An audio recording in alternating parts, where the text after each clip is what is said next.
Okay. Well, if we didn't do this last year, then we should because it's important. What? So okay, there's by the second half of our parsha, starting at Revi, transitions towards the discussion of the Chagim. Now, the weird thing about it, this maybe I like walked in the middle of Wasserman's part. What? With like the gross explanation Of what? What Shabbos doing For the Chagim? Yeah, why Yom Kippur or Shabbos? Right, because he started talking about this, right? There's a different point, but one of the weird phenomena here is that Shabbat introduces the Chagim, and then you got to figure out exactly what the connection is.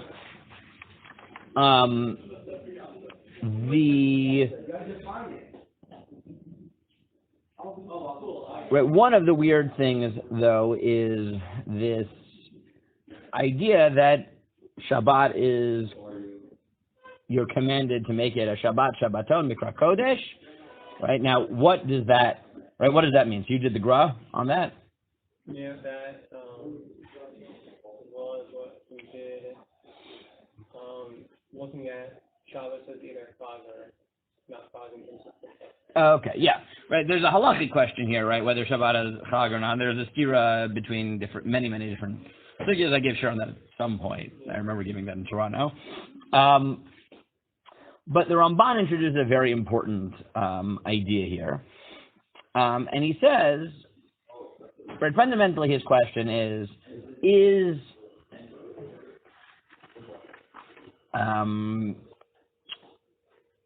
the biblical commandment of Shabbat limited to the prohibitions against melacha?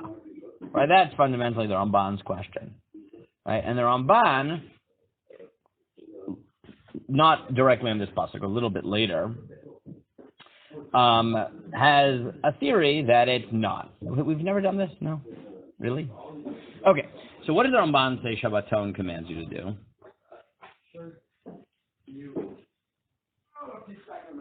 Okay. If we've never done it, then we have to. So the Ramban argues as follows. The Ramban has a theory that in three places in the Torah, that sometimes the Torah, in addition to its formal chiyuvim, gives you sort of an overarching law that gives you the spirit of the law that shapes the categories of halacha you're dealing with. Right? His two most famous ones are Kedoshim Tiyu and Vasita Yeshavatov, that say in the context of Benanam L'Chaverim, Benanam L'Makom. In addition to the technical laws, you have to follow the spirit of the law.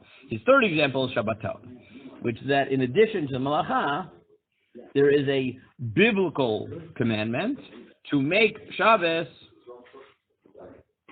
dik. Right? Shvita, Shabbaton. What does he mean by that? So the Ramban, both here in Emor, as well as in his Drasha to Rosh Hashanah, where this is a bit more expansive, says, look, if you just follow the Malacha, so it would be totally possible that you would ruin Shabbos without ever violating Malacha. You'd go to work, right? Well, we'll get to that, right? You'd go to work, and you would, right? As long as you don't write down contracts, so you could buy, you could sell, as long as there's a Eruv or you're in Rishus Hayachid, you can schlepp back and forth, up and down, right? And basically do everything normal, and yes, potentially if you think that, but we'll get to it, that electricity is not a violation, then sure, you could even write on the computer, your phone, Mashiach, right? That's the Ramban's, claim. And therefore, he says the Torah comes with this catch-all called Shabbaton, which commands you, in addition to not doing Melacha, you have to actively make Shabbos dik, right? A Shabbaton, right? You have the mitzvah to avoid weekday activities. Now, there's a fundamental problem with the Ramban, right? What's the fundamental problem with the Ramban?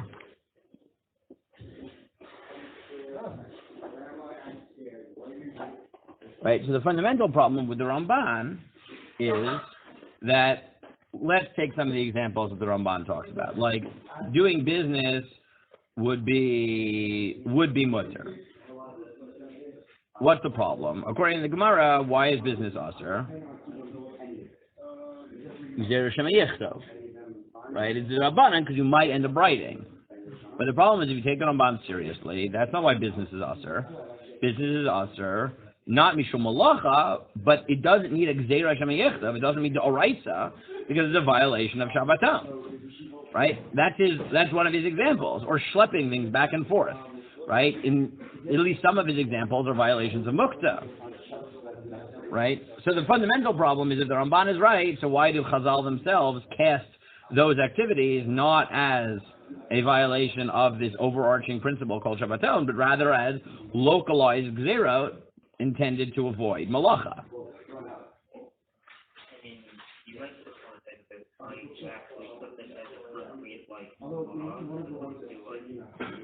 So you could just say that, like the Ravka de Milta, like no one takes Shabbos seriously, right? So they need to pretend. Sure, you could do that, but that would be a little bit weird because, like, you would think they'd at least mention that, no, this is like an actual chiyuv d'oraisa as the Ramban understands it. So the Ritva in Rosh Hashanah has a different solution. And this, right, the Ritva being a Talmud, right, second generation Talmud of the Ramban, right, is worried about this question. And, who knows if he actually thinks that's what the Ramban himself said, or he's expanding on the Ramban. But this answer that gets quoted in the Khatam Sofer and other people as well is the Ritva says, no, there's a difference between a single time violation and a consistent violation. Meaning, if you go to work on Shabbos and you make Shabbos like Chol, you violate the biblical command to make Shabbos a Shabbaton. If you do it once, so the day isn't ruined, right? So midoraisa it's mutter, but midrabanan we hang it on gzeira shemayichtav and forbid the act. Meaning, now I don't think he's just saying that. I think he's saying more like what Yosef's saying than just like a technical point. He's not saying that. This has nothing to do with Shabbaton. It's just gzeira shemayichtav. I think he's saying more what Yosef is saying is just with a tweak, which is right. Meaning, if you did it all the time, it would be a violation of Shabbaton. Chazal basically say that actions that if you did them all the time would be a biblical violation of Shabbaton. If we can hang them on a malacha, then we'll forbid them even in a single instance. Right? Meaning it's the way that most people will still feel on vacation if they check their email, their work email once a day to just make sure there's no emergency. Right? But if their boss wants to make sure that they, right, really don't ruin their vacation, right? He'll make sure that they don't check that email at all, right? Like this is something that certain companies have started doing, where, right? This was like the movement, right? Amongst certain companies that felt that their employees were never getting a break. So what do? Correct. They shut off their email system. Yes. Right. Instead of getting the vacation response, which is I will be back in a week, I'll check my emails then, there might be a delay. They send back an email. They shut off their email system. And you get back a response that says, for the next week, any emails that you send will be shredded, right? And they will never see it because they are on vacation. The system isn't processing it. If you want to contact them in a week, right? So, right, what the Ritva is arguing is that basically we take a malacha to hang it on, and we forbid the actions that, if done all the time, would be biblical, but forbid them even once by hanging them on a malacha. Right? That's the Ritva's theory. Now, why is the Ramban so important? And this is going back to Chaim's point, is that Rav Yaakov Ariel invokes this as his explanation of why electricity is problematic on Shabbat. Right, Rav Yaakov Ariel, without quoting the Ritva, he quotes the Ramban and interprets it like the Ritva. I don't know if he never saw the Ritva, or he saw the Ritva and forgot about it, or knew it and didn't choose to quote it. Rav Yaakov Ariel is a massive Talmud Chacham, so I'm assuming that either he had seen the Ritva and forgot it, saw it and chose not to quote it. The point is, he basically says the same analysis as the Ritva and the Khatam Sofer. Right, or thought that was the obvious interpretation of the Ramban. I don't know, but he doesn't quote it directly. he says, look, he thinks that the real reason that electricity is asur, which is huge machloket poskim, is because of this. Meaning, a single violation of electricity, he thinks, right, on a biblical level. Right? He thinks fundamentally poskim like Shlomo Zalman. But it's not really usher. We don't really know why it's usher. That's how we understand the Shlomo Zalman. But he says, we all know that if we use our phones and our email, right, if we checked our emails, had our phones, faxes, and I mean, the Shuv is a bit old, so he writes about faxes, fine. But if we had that, Shabbos would be, right, nigmar, ruined completely. And 1 second. And therefore he says, look, using electricity all the time on Shabbos, he thinks would be a violation, not of a derabanan, of a doraisa. What about single violations? So here, obviously, he can't quite go in the direction of the Ritva and say Chazal forbade it, because that doesn't work. Correct. So he goes in a slightly modernized version of it, which is, what we should do, lechatchila, is act as if we paskin like the Chazon Ish. Meaning, pretend, for all intents and purposes, that we think it's da'oraisa, even though we know that we don't really paskin that way.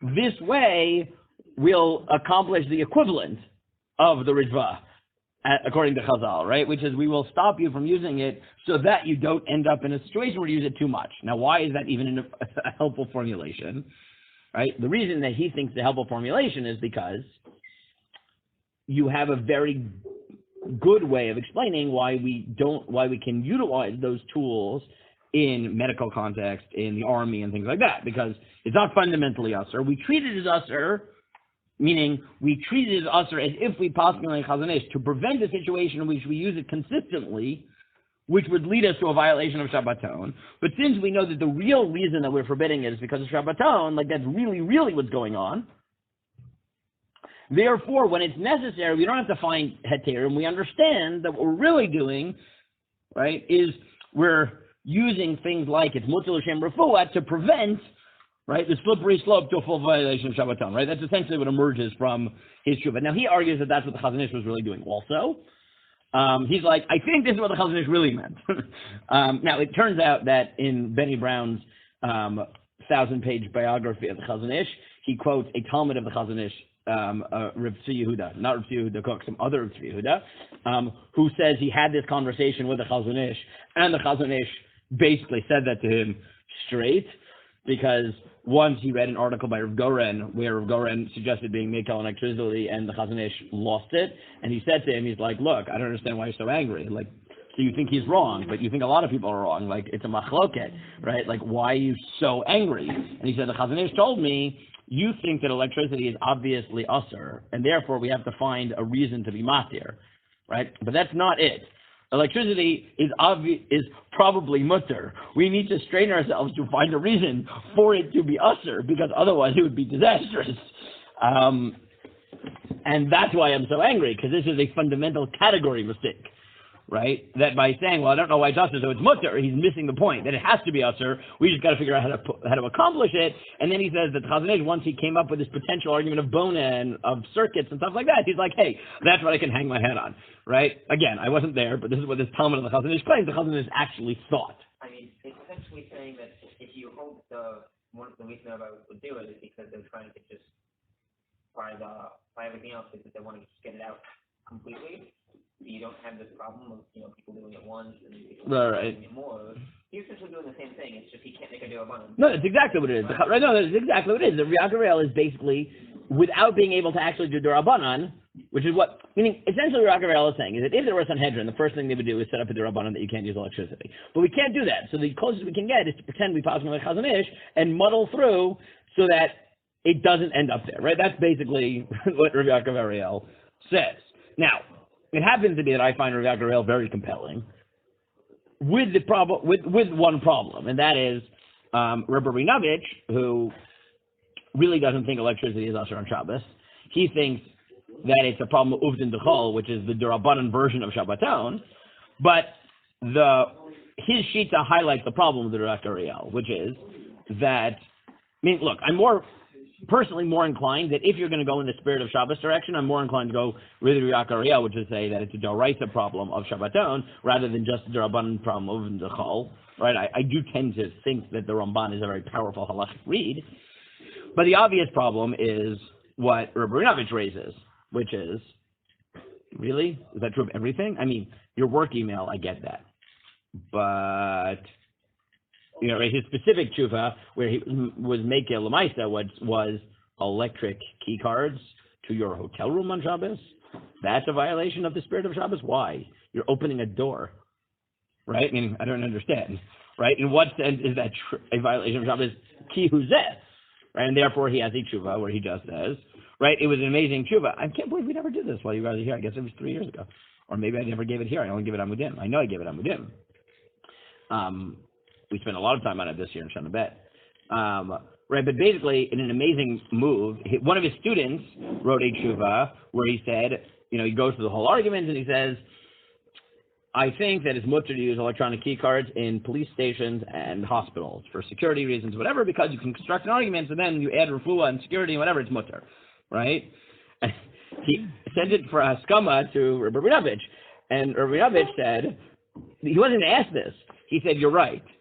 But not only there, gam bichlal, it's true everywhere. And then he just writes a big thing on how, like, as you know, my entire life I've been saying the only problem with electricity is uvdin dechol, and this is just not uvdin dechol, right? Like, uvdin dechol would be like, yes, you know, certain things are uvdin dechol, but opening a door is not uvdin dechol, and therefore an electric key card is also not uvdin dechol, right? That's the obvious problem on Riyak Ariel, is that short of an actual Gzeira Derabanan, obviously certain things, right? I'm happy to say that using my cell phone is a violation of the spirit of Shabbos. The happiest moment of my week is when I shut off my cell phone and no one can contact me for 5 hours without actually knocking on my door, right? This is like the greatest joy of my life, right? Like, right? It's great. Like, I don't have to see WhatsApp groups for 24 hours. I hate WhatsApp groups so much.